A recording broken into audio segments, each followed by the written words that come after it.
आंनि मुङा मिसेस सुस्मिता बर', डिस्ट्रिक्ट उदालगुरि, टंला सिनिपारा गामिनि। बावैसो बिटिआर सरकारा प्रमद बर' सारा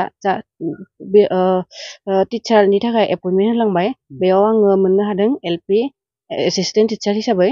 बेयाव मोननानै जोबोर माने गोसो गोरबोनिफ्राय बिटिआर सरकारनिसिम साबायखर होदो प्रमद बर' सारनिसिम, जाहाथे बिथाङा जोंनो लिगेलि एज ए क्वालिफाइड आरो प्लास मार्क बायदिसिनाफोरखौ नायनानै लिगेलि जोंखौ जा थिसनथाइ होदो, बेनि थाखाय जों जोबोर साबायखर बावहरदों। बे थिसननाया प्रमद बर'नि जिथु सरकार, बे थिसननाया थारैनो आबुङै माने जेबो बेले बेजे गैया।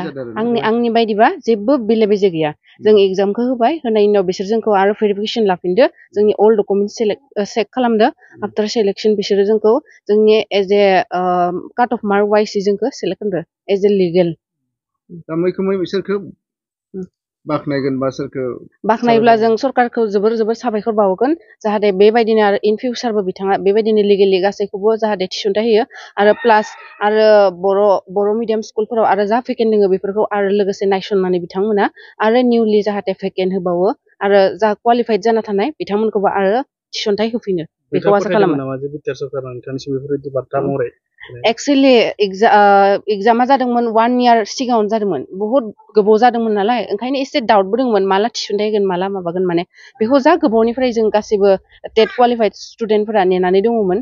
बेखौ आफ्टार 1 yearनि उनाव जे बिथाङा लिगेलि थिसनथाइ होदो, बेनि थाखाय जोङो माने बिथांखौ जोबोर गोसो गोरबोनिफ्राय साबायखर होना फोथायनायजों एक्सेप्ट खालामदों माने थिसनथाइ